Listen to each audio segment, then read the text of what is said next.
कवछवा शरीफ या कवछवा शरीफ ऐसे उनका नाम बता रहे थे। लेकिन जब उन्होंने बताया कि मखदूम को मखदूम कहे, तब हम लोग बोला कि नहीं, हम लोग उनको मखदूम साहब कहते हैं। तो लोग उन्हीं की बात कर रहे हैं। अब देखिए, अब कहानी पूरा यहाँ सुनिए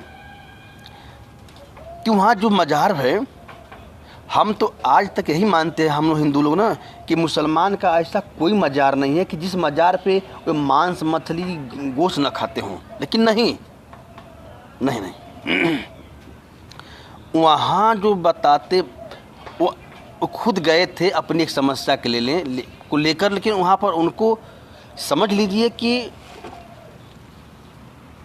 उनका वहाँ पर जाते ही उनका मुसीबत दुख ऐसे लुप्त हो गया, समझ लीजिए वे बाबा के मुरीद बन गए।